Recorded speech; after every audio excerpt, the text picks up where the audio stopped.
1892 թվականի նոր տարվա օրը Էրզրումի մեր տանը 27 հոգի ենք եղել, 1916 թվականի ամանորին 3 հոգի, 1920 թվականի նոր տարվա օրը արդեն Երևանի մեր տանը միայն մեկն էր, ինքն էր նոր տարի շնորհավորել, և այն է, որ ուր որ է այդ մեկն էլ պետք է չլիներ, և նորից դարձել է երկուսը։ Կարդում ենք Աղասի Այվազյանի թերևս ամենահայտնի պատմվածքներից մեկում Կիրակոսը պատմվածքում, և հենց այս պատմվածքն էլ մեծ հաճույքով և սիրով զուգահեռ ընթերցումներ հաղորդման շրջանակում ընթերցելու ենք գրականագետ Արքմենիկ Նիկողոսյանի հետ։ Ողջույն Արքմենիկ, այս տարի նշում ենք կամ պետք է նշենք Աղասի Այվազյանի ծննդյան 100 ամյակը, իհարկե այլ հոբելյաններ ևս կան, գրական նաև, և գուցե այս ամեն ինչի մեջ Աղասի Այվազյանի հոբելյանը ստվերում է մնում, թե որոշ միջոցառումներ և այլն կան, մենք էլ մեր հաղորդման շրջանակում կաշխատենք այս տարի անդրադառնալ, էլի անդրադարձել ենք, որովհետև երկուսս էլ Աղասի Այվազյանին մեծ արձակագիր ենք համարում և շատ կարևոր ներկայություն 20-րդ դարի հայ գրականության անդաստանում։ Ես հուսով եմ, որ կնշվի այդուհանդերձ, մյուս կողմից էլ Աղասի Այվազյանը մեր գրականության և մշակույթի վրա շատ խորհետ թողած անձնավորություն է, և կինոյում նաև։ Եթե նույնիսկ հատուկ չնշվի, որ գիտեք, ինչ այս ֆիլմը ցուցադրվում է Աղասի Այվազյանի 100-ամյակի կապակցությամբ կամ չգիտեմ, այս ներկայացումը, այս գիրքը եւ այլն, նրանք ովքեր սիրում են մշակույթ, սիրում են կինո, սիրում են գրականություն, Աղասի Այվազյանի մշտական ներկայությունն է, առնվազն տարվա մեջ 1-2 առնվազն անգամ նրա սցենաներով գրված ֆիլմերը դիտում են, ավելին վերջին տարիներին նաև բացահայտվել է ավելի լայնորեն Աղասի Այվազյան ռեժիսորը, որի նկարած ֆիլմերը «Վառած լապտերը» եւ «Լիրիկական քայլերքը», օրինակ, դրանք շատ սիրված ֆիլմեր են դարձել եւ հիմա վերլուծվում են, դիտվում են եւ Աղասի Այվազյանին բացահայտում են նորովի, այնպես որ կարծում եմ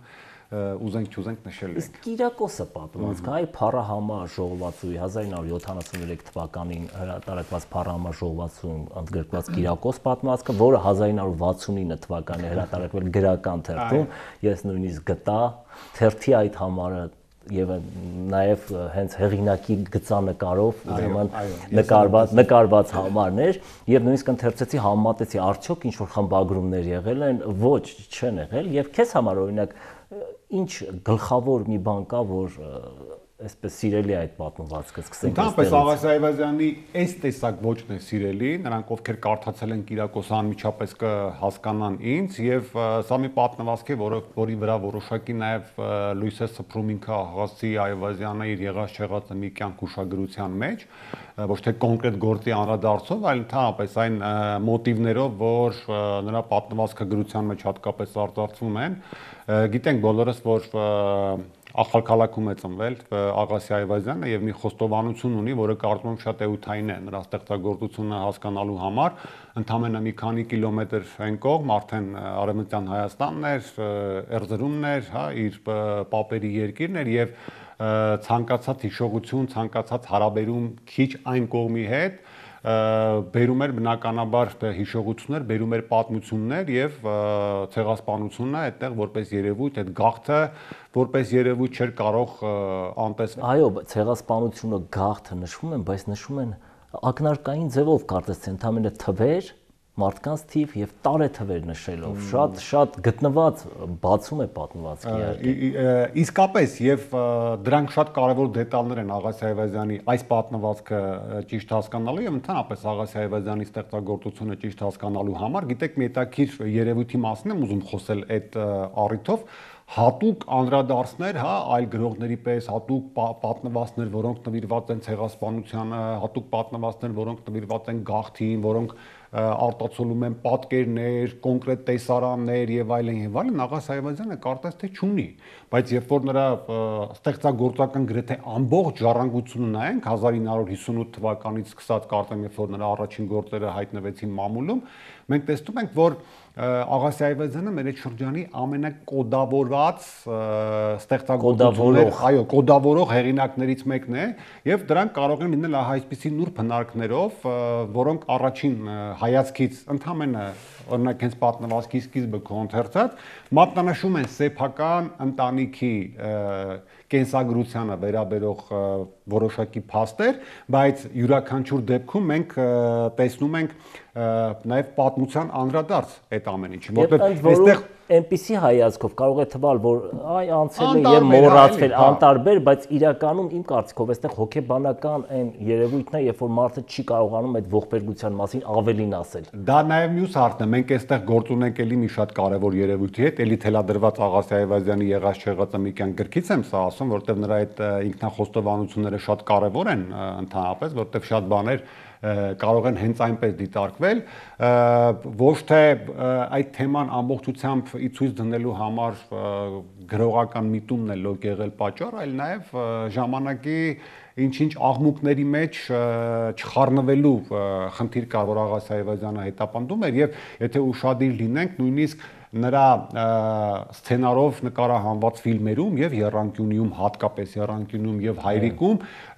այս թեման էլի շատ նրբորեն է արտարծում տես, օրինակ Եռանկյունու դեպքում մենք գործ ունենք դարբինների հետ, ամեն մեկը իր պատմությամբ, նույնիսկ վրացի բան, բայց այնտեղ շատ կարևոր է նաև Մկրտիչի կերպարը, հա, որ արդեն Արևմտյան Հայաստանից է, Վան քաղաքից է, Ամերիկայից է եկել միացել այդ դարբիների եւ նրա մի թաղծոտ հուշը կա, հա, որ նա Վահրամ Փափազյանի Օթելոն տեսել է Վան քաղաքում, հա, սա էլի Պարզ ինֆորմացիա է, չէ, բայց սրա մեջ միլիոնավոր պատմություններ կան, կամ Հայրիկ ֆիլմում նույն պապի կերպարը, որը իր հետ երկրից, այդ սնդուկից, այո, բերել է երգը, սրանք էլի քաղաքային ինչ-որ մի պատմություն, ընտանիք, սովետական ընտանիք, օրինակելի ընտանիք, այո, որը իր հոգսերն ունի, գնում են գործի, գալիս են տարբեր քաղաքենիական բաների մեջ են հայտնվում եւ այլն, բայց ահա այդ սնդուկի հանգամանքը, սնդուկից հանված երկի պարագան արդեն մի ամբողջ պատմություն է, որը գերազանցում է մյուսին։ Մյուս կողմից ես շատ կարևորում եմ նաեւ Աղասի Այվազյանի մշտապես թափ հայացքը, ահա շատերը ժամանակին նրան ասում էին ակնարկային գրող, ինչ որ օչերկային էլի, ինչ որ մանրամասների մեջ չխորացող, ինչ որ նախադասություններ ասող անցնող եւ այլն, բայց վերադառնալով այն խոսքին, որ ինքը շատ կոդավորող էր, ահա այդ հնարքները այսօր շատ կարևորվում են։ Գեղարվեստական հնարանք է, ոչ թե որ նա խուսափում է ինչ-որ բանից, եւ դրա ապացույցը նաեւ որն է, եւ նաեւ հոգեբանորեն համոզիչ, նաեւ ըստ իս։ Այստեղ օրինակ կարող է հստարօրինակ թվալ, մարդը սկսում է խոսել ուրեմն ընտանիքի փոքրացման մասին այդ իրադարձությունների հետանքով անմիջապես մեկ էլ անցում է կատարում ավելի գլոբալ բաների, մարդկանց միջև հարաբերությունների տարածությունների, այս անցումը ինչ է, իմ կարծիքով օրինակ այստեղ հերոսը, ինչպես նաև ընթերցողին առաջարկում, փնտրել գտնել այդ ողբերգության աղբյուրը, երբ որ մարդը մարդուն թշնամանում է, մարդը մարդուն օտարանում է։ Դա գլոբալ հարցադրում է, տես ես ինչու եմ հակված մտածել, որ սա նաև ոճական է եւ ընդգծված փիլիսոփայական կողմ եւ գաղափարական կողմ Աղասի Այվազյանի պատմվածներում, որովհետեւ արդեն 90-ականներին կամ 80-ականների վերջից, երբ որ գրաքննչական կամ չգիտեմ, այլ ոչ մի խոչընդոտ չկար, Աղասի Այվազյանի պատմվածները շարունակեցին այս ոճով։ Եվ եթե մի քիչ ընդհարցակեմ, մենք այստեղ դեռ խոսենք Կիրակոսի մասին, ինչ է Կիրակոսը կամ ով է Կիրակոսը ընդհանրապես, ահա Աղասի Այվազյանը այս մոտիվը զարգացրեց եւ վերջում արդեն անկախության շրջանում այն բնորոշեց որպես հայ-հայը, հա, այս ձևակերպումով։ Տես գլոբալ հարցադրումներ են, ոչ թե նրա համար, որ գտնենք մեղավորներին, գտնենք աղբյուրները եւ այլն, այլ Աղասի Այվազյանը փորձել է այն գլխից որոշակի լոկալ տարածությունները ընդհանրացնել։ Տես այստեղ մի ապշելու հատված կա մեղավորներ փնտրական ներողամիտ եւ մարդասեր լինեն։ Նաեւ մարդասիրության հարցը չի, տես այստեղ բաներ կան։ Քննարկում են հերոսները, թե ով է Կիրակոսը։ Ով է Կիրակոսը եւ գալիս են արդեն փիլիսոփայական դատողությանը, որ յուրաքանչյուր մարդու ներսում ինչ-որ մի Կիրակոս կա, երբ որ բայց աշխարհը մեկ մարմին է, այո, մեկ մարմին է եւ այլն, այդ դիստանցիաները, հեռավորությունները եւ այլն ցավ է պատճառում սեփական մարմին։ Այսինքն շատ ռոմանտիկական, թվում է թե ռոմանտիկա, բայց այստեղ մի գաղափար։ Այստեղ ես ուզում եմ մի շատ կարևոր դիալոգ կարդալ, որը ամենաէականն է եւ այս պատմվածքում եւ նաեւ Աղասի Այվազյանի, եթե կարելի այդպես ասել, նաեւ պատմափիլիսոփայության մեջ, հա, որտեւ որքան էլ այդ թեմաները ցավագին են եւ այլն, այնուամենայնիվ Աղասի Այվազյանը նաեւ այդ շրջանի բացառիկ գրողներից է, որոնք ունեցել են նաեւ սթափեցնող հայացք, հա, գուցե մի քիչ ինքնակեղեքող, գուցե մի քիչ ինքնակննադատող, բայց այդ սթափ հայացքը, դες ասում եմ, ու սկսեց նրանց բոլորի մեջ խոսել Կիրակոսը, նրանք սկզբում խղճացին Չինգիզ խանին, որ առանց հասկանալու իրեն է վնաս տվել, հետո խղճացին Աղա խանին, որ էլ իրեն է վնաս տվել եւ ինչքան դեռ պետք է տառապի, խղճացին։ Ու հպարտ էին մերոնք, ահա ամենակարևոր նախադասությունը։ Ու հպարտ էին մերոնք, որ միշտ զոհ են եղել իրենք, միշտ ուժել են, միշտ գաղթել են, միշտ լացել են։ Այստեղ հեգնանք կա, թե այդուհանդերձ ես կարծում եմ, որ այդուհանդերձ հեգնանք կա, չէ, ես կարծում եմ, որ այդուհանդերձ հեգնանք կա, որովհետև եթե Կիրակոսին ձևակերպենք եւ ընկալենք որպես խեղճություն, որը ունի այսպես բարոյական ինչ որ մի արժեք, որը իր այդ խեղճությամբ ստիպում է տառապել բոլորեն մարդկանց, ազգերին, ժողովուրդներին, ցեղապետերին ու առաջնորդներին, որոնք ինչ որ վնաս են տվել մեր ժողովրդին, բայց դա շատ խեղճություն է։ Հա, մի խեղճություն է, որը ինքն իր վրա լացողի խեղճություն է։ Բայց քրիստոնեական խիչն է, այստեղ ուղղակի չկա այդ քայլը, բայց մի աղոթք է այստեղից այդ մարդկանց համար, այսինքն թշնամու համար աղոթելու։ Տես այդ առումով էլ կարող ենք դիտարկել, բայց ես ավելի հակված եմ հակառակ ուղղությամբ, խեղճի մխիթարանք։ Այդպես այդ բարոյական հաղթանակների, բարոյական մխիթարությունների կոնտեքստում եւ ես կարծում եմ, որ ինչքան էլ պատմվածքի մեջ ցավագին շեշտեր կան, այնուամենայնիվ սա հեգնական պատմվածք է Կիրակոսը եւ պատահական չէ պատմվածքի դիալոգներից մեկում հարցը, հա, Էրոսի հարցը, թե ինչու Կիրակոս։ Հա, եւ եթե փորձենք գնալ այս անվան կիրառումների գրականության մեջ թեկուզ առօրյա կյանքում բանայոսական տեքստերում կիրառությունների հենքով կտեսնենք, որ այնուհանդերձ այս անվան ընտրության մեջ էլ որոշակի հեգնության, որոշակի հեգնանքի տար կա, որը Աղասի Այվազյանը այստեղ վարպետորեն կիրառել է։ Կիրակոսը ըստ ամենայնի մեկն է, որից պետք է ազատագրվել, հա, որքան էլ յուրաքանչյուր մարդու մեջ գալիս նստում է այդ խեղճությունը կամ այդ խեղճության հպարտությունը, որ քեզ ահաճանշում են եւ իրանք պետքա դրանից տանջվեն, այնուամենայնիվ հերոսը փորձում է ազատագրվել հերոսը, չնայած այլը նրան խորհուրդ է տալիս ուրիշի գործերին չխառնվել, հեռու մնալ, այս ձգտումը կա, բայց հետո համակերպվում է, բայց վերջում պատմվածքը ուրիշ ֆինալ ունի, այսպես ասած, որը շատ կապված է հենց բացման հետ պատմվածքի, այսինքն այս թվերը, հաշվարկը գալիս ենք վերադառնում ենք այդ թվերին, գնում ենք սկիզբ 1892 Էրզրում, որում 27 1916 թվական ամանոր եւ 1920 թվականի նոր տարվա օրը Երևան։ Սրանք եթե վերադառնանք սրանց պատմական հենքերին, շատ կարևոր թվականներ են եւ հաջորդում են որոշակի կոնկրետ պատմական իրադարձությունների, որոնք մեր ժողովրդի համար շատ ողբերգական նշանակություն են ունեցել, 16 թիվը պարզ է, 20 թիվը պարզ է, հա, ընդ որում այստեղ էլի շատ նուրբ ակնարկ կա, որը վստահ եմ ժամանակին չի գիտակցվել եւ չի ընկալվել, նաեւ առաջին հանրապետության անկումն է, հա, որոշակի առումով շեշտում։ Ես չգիտեմ,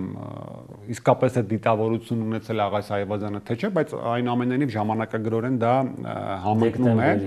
Այո, ընդ որում տես եւ Էրզրումի շեշտադրումը, ընդ որում վերջում արդեն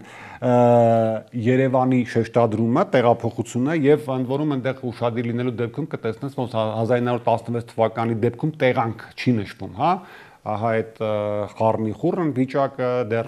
չհստակված վիճակը, տեղանքի եւ այլն,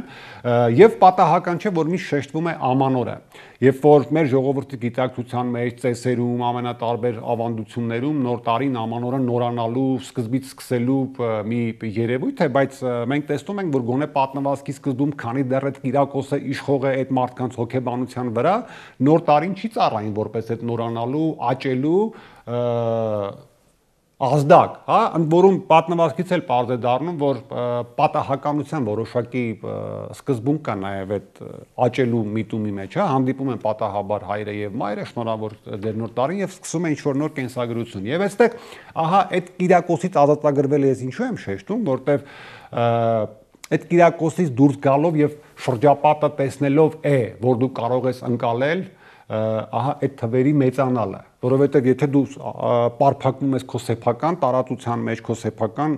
գոյի մեջ, աղասին այդպես կասեր, չէ, քո սեփական այդ լոկալ ընտանեկան տարածության մեջ եւ փորձել հասնել աճի, որպես այդ 27 թիվը կրկին վերականգնի, դա արդեն ձախողված ճանապարհ է, անհատապես ես նայում։ Եվ պատահական չէ, որ արդեն պատմվածքի ֆինալը կառուցված է ծննդատան, գուցե ինչ որ առումով խորհրդանշական պատկերի վրա, որտեղ լսվում են ճիչեր, ծնվող մանկանց ճիչեր եւ իրենք հաշվում են եւ հասնում են պատմվածքը կարծեմ ավարտում են համաձայն չէ, որովհետեւ միայն Կիրակոսի այս գիտակցությամբ, որ դու մեկ մարմին ես, դու այդպես կարող ես ուրախանալ նոր ծնունդներով, ինձ այդպես է թվում համենայն դեպս, ոչ թե Կիրակոսին հաղթահարելով, բայց իհարկե ընթերցողը եւ հեռուստադիտողը կարող է։ Կարող է, բայց ես ամեն դեպքում պատմվածքի ֆինալի մեջ շատ ուշադիր Աղասիաևը դա նման դետալների վրա եւ երևի թե նաեւ կանխատեսել է մեր այս հարցում անհամաձայնությունը, կրկին մեջ բերում եմ Կիրակոսին, որտեղ բազմանում են, ասում է Կիրակոսը հիմա ավելի դժվար կլինի եւ ավելի հեշտ։ Հա, սա այդ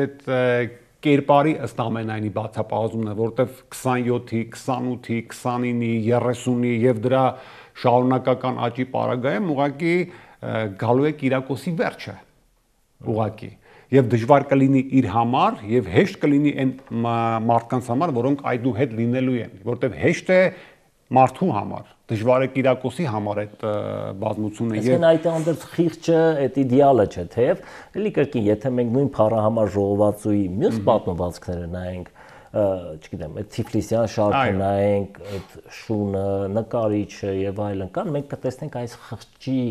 ամենաիդեալականացումը, այսպես ասած, եւ այս կերպարներն էլ միամիտ են, խապված են, դժբախտ են, բայց այդուհանդերձ դա նրանց կյանքն է, նրանք այսպես քրիստոնեական ինչ-որ մի բանի մեջ են, միամտության։ Շատ լավ համաձայն եմ, որ դա կա եւ պատմվածքներում ընդհանրապես թևածում է եւ եթե էլի ուշադիր ես եղել, վստահ եմ ուշադիր ես եղել եւ իր ստեղծագործության 70-80-ականների շրջանում եւ անկախությունից հետո Աղասիա Այվազյանը բազմաթիվ էսսեներ էր գրում կոնկրետ մարդկանց մասին եւ եթե պատմական կերպարների նայել, որում այո, եւ եթե հիշենք ինչպիսի մարդկանց էր ընտրում Լև Տոլստոյ, հա, Բեռնարդ Շոու, Քնութ Համսուն, էլի շատերը կտեսնենք, որ նրանց գրականության մեջ, նրանց գործնեության մեջ, քրիստոնեությունը, խիղճը, այդ կոնոտացիա արժեքները շատ կարևոր դերակատարում ունեն։ Նաեւ մարդկային կրքերը կան, որոնք մարդուն այդ թույլ չեն տալիս լինել այդպեսին։ Լինել այդպեսին, բայց նաեւ այդ կրքերը այդ խեղճությունից այն Մաթեոսյանի ձևակերպումը կա, քոնը խիղճի խեղճություն է, հա։ Մեր ժողովրդի հոգեբանության մեջ, եթե պատմվածքը դիտարկենք որպես ընդհանրական նաև բնութագրում, խղճի կարևորմամբ այդ խեղճությունը հաղթահարելու process-ի մասին է, որտեղ մենք այստեղ տեսնում ենք այդ խիղճը, ես պատահական չձևակերպեցի, այդ խեղճությունը, հա, դրանից նաև ազատագրվելու մասին է։ Շատ լինենք, քունը գլխին մրմնջում է մայրս, հա, որ եւ աթոռը մոտեցնում ինձ, որ իր աչքի առաջ միշտ մարդ լինի։ Այսինքն խիղճը պետք չի, խեղճությունը պետք չի խղճով արդարացնել, այո, այլ պետք է ուժեղ լինել ամեն դեպքում, որպեսզի հարցությունից խիղճ ունենաս։ Դա իր հերթին եւ Կիրակոսի մատնանշումը այս դեպքում նաեւ տես անznավորված, անունավորված, նաեւ այդ երևույթը ճանաչել տալու, հստակ ճանաչել, նյութական ճանաչել տալու միտում ունի իմ կարծիքով գրողի կողմից եւ այս դիտակետով եթե վերադառնանք նրա ամենատարբեր պատմվածքների նույն քոնշած Թիֆլիսյան շարքին այնտեղ պատմվածք ունի նաև Վանո Խոջաբեկյանի մասին, ինչու էր գնում դեպի այդ տեսակ մարդիկ, սրանք մարդիկ են, որոնք նույն Վանո Խոջաբեկյանի դեպքում ըստ էության իր խեղճության զոհն է։ Թեպետ երբ որ վերլուծում է նրա կերպարը, խիղճը շատ մեծ տեղ է գրավում, այդ մարդկանց հանդեպ կարեկցանքը, վերաբերմունքը շատ մեծ տեղ է գրավում, բայց ինքն է չգիտես ինչու դառնում այդ ժամանակի զոհը, այդ շրջապատի զոհը, չգիտեմ, բարքերի զոհը, հանգամանքների զոհը, սա հենց ինքն իրեն հաղթահարելու մի process-ը գիտակցել, ունենալ Կիրակոսին, բայց իմ կարծիքով չթողնել Կիրակոսը հաշվի, այլ ինքը հաշվես։ Հետաքրքիր մեկնաբանություն է, մենք էլ այսպես փոքրիկ տարաձայնություններ ունեցանք, առաջարկում ենք հեռուստադիտողներին անպայման ընթերցել Կիրակոսը պատմվածքը եւ Աղասի Այվազյանի մյուս գործերը, կարծում ենք, որ մեծ բավականություն կստանան եւ կմտածեն խղճի, խղճահարության եւ հարակից այլ հարցերի շուրջ։